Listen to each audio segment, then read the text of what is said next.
we are discussing about the normal and plane. First of all ये blue colour का मेरा plane है और ये जो येलो कलर की लाइन है वो एक नॉर्मल है और नॉर्मल के डिस्टेंस बोला है, distance of normal is d. Unit vector है, यूनिट वेक्टर ऑफ नॉर्मल, उससे हमें क्या, यूनिट वेक्टर से हमें क्या मिलता है, हमें क्या मिलता है, बोलो बेटा जल्दी. Direction cosines. Yes yes yes, unit vector से हमें मिलेंगे direction cosines.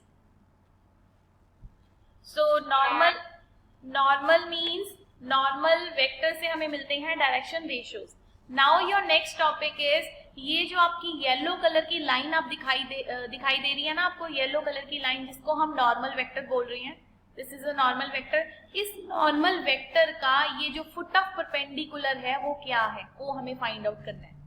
Foot of perpendicular, ठीक है, this foot of perpendicular of normal, this is the foot of perpendicular of normal. ठीक है, कि देखो जब भी आप अपने पाम पर किसी पेंसिल को खड़ा करोगे, 90 डिग्री का एंगल बनाएगी, तो जो पेंसिल की टिप है वो आपके पाम के साथ कितने कौन से पॉइंट पे पड़ी है.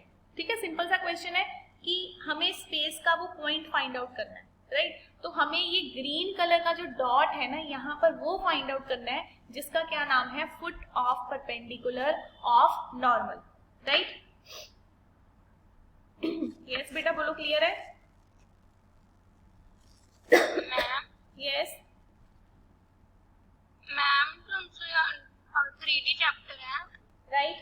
Now this is your plus 4y 2x plus 3y plus 4z minus 12. आपको एक प्लेन गिवन है and we are to find the foot of perpendicular from the origin.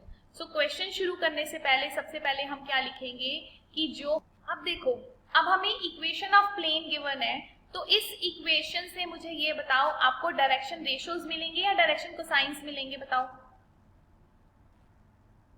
इस इक्वेशन से आपको क्या मिल सकता है, रेशियोज या कोसाइंस, बोलो. Ma'am ratio. ठीक है, कोसाइंस तो तब मिलेंगे ना जब इसके साथ रूट या फिर ये एक यूनिट वेक्टर होता. तो मैं इसकी वेक्टर फॉर्म लिख रही हूं, vector form of plane vector equals to D. देखो बेटा मैंने कैप नहीं लिखा, मैंने वेक्टर लिख लिया. ठीक है, तो अगर हम इसको कार्टेशियन फॉर्म में कन्वर्ट करें इसी स्टेटमेंट को, क्या बनेगी, R vector dot 2i cap plus 3j cap plus 4k cap. तो डी के साथ क्या आएगा बताओ. कल हमने क्वेश्चन किया था ना कि जब हमारा कार्टेशियन फॉर्म गिवन होती है डायरेक्शन रेशियो से, तो हमारा डी कितना होता है. या फिर आप ऐसे मत करो, आपको जो मेथड पता ना वो ही करो. हमारा मेथड क्या है, R vector dot N cap. ठीक है, हम एन कैप से ही करते हैं, हमने इक्वल्स टू डी, तो इसको एन कैप बनाओ. ये एन कैप कैसे बनेगा, इसको किससे डिवाइड करोगे, जल्दी बोलो.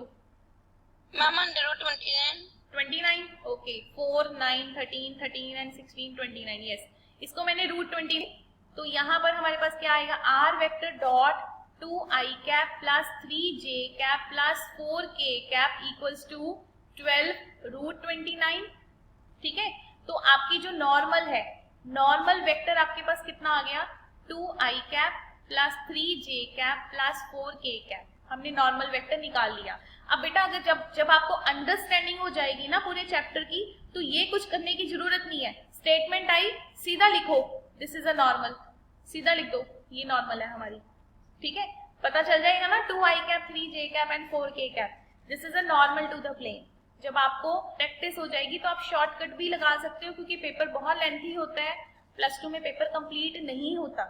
जनरली बच्चों का 10 9 8 मार्क्स का पेपर छूट जाता है, क्योंकि बहुत लेंथी होता है. पेपर उसका ही छूटेगा जिसको सारा पेपर आता है, जिसको आता ही नहीं है वो आराम से करता रहे. ठीक है, तो लास्ट ईयर भी जिन बच्चों का पेपर हुआ था, बहुत अच्छे बच्चे थे. जो टॉपर था उसका 2 मार्क्स का छूटा था, और उसके बाद जो टॉपर से कम, जो 95 96 मार्क्स जिसने स्कोर किए थे, उसका भी 4 मार्क्स का छूट गया था. ठीक है, तो जितने उन्होंने किए उसमें से उनके फुल मार्क्स थे. तो अपनी स्पीड बनानी है तो हम डायरेक्ट ही करेंगे, हम इतना अंडरस्टैंडिंग. अब मुझे एन वेक्टर पता चल गया.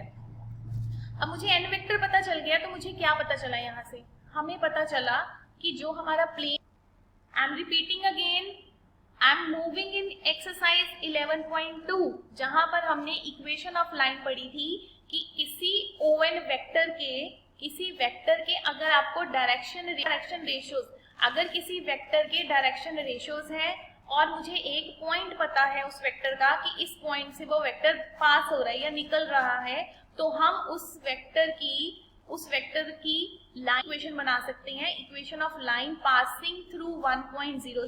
ठीक है, तो हमारी इक्वेशन ऑफ लाइन क्या बनेगी, equation of line passing through 0, 0, 0 and 4। ये हमने डायरेक्शन रेशियोज ले लिए उसी वेक्टर के, ON वेक्टर के हमने डायरेक्शन रेशियोज ले लिए हैं।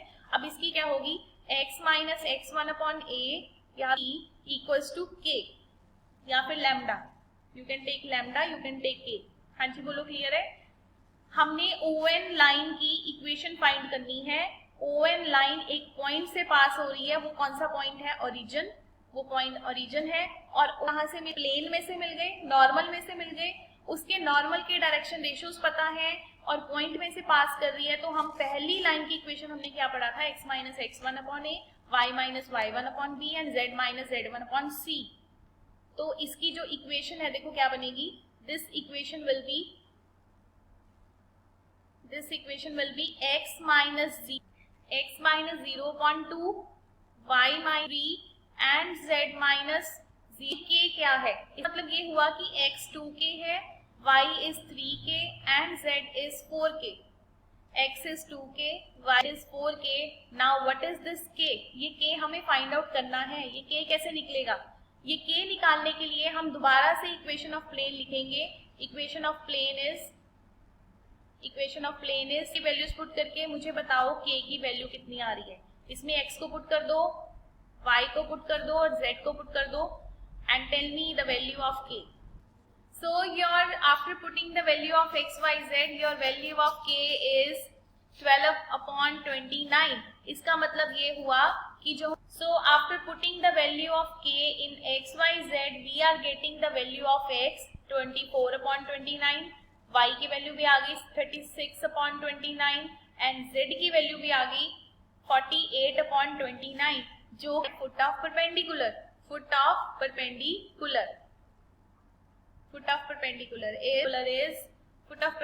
is 24 upon 29, 36 upon 29 and 48 upon 29. I am repeating the whole question once again. First of all हमने क्या करना है, कुछ नहीं करना, हमने जो हमें इक्वेशन ऑफ प्लेन दी हुई है ना, इक्वेशन ऑफ प्लेन से क्या निकालो, डायरेक्शन रेशियो, क्या निकालो, ABC। इक्वेशन ऑफ प्लेन से निकालो डायरेक्शन रेशियो, मतलब n वेक्टर निकाल लो। अगर हमने n वेक्टर निकाल लिया, n वेक्टर अगर हमारे पास आ गया है, तो उसके बाद उस n वेक्टर की इक्वेशन ऑफ लाइन बना दो। उस n वेक्टर की क्या बना दो, equation of line. Equation of line हमने 11.2 में की थी। फॉर्मूला लगा दो, x minus x1 upon a, y minus y1 upon b, z minus. अब x1 y1 z1 क्या है, उस लाइन का ओरिजिन, क्योंकि ओरिजिन से पास कर रही है वो वाली लाइन, तो हमने x1 y1 z1 को पुट कर दिया 0, 0, 0। वहां से हमें x की वैल्यू मिल गई 2k, y 3k and z 4k। तो वो k क्या है, k निकाल दो। कहां से निकालोगे, फिर प्लेन में पुट कर दो, प्लेन में ही पुट कर दो, k मिल जाएगा। k मिलने के बाद वो पॉइंट्स मिल गए हमें, x की वैल्यू मिल गई, y की वैल्यू मिल गई और z की वैल्यू मिल गई। हाँ जी बोलो, कोई डाउट है तो इसमें।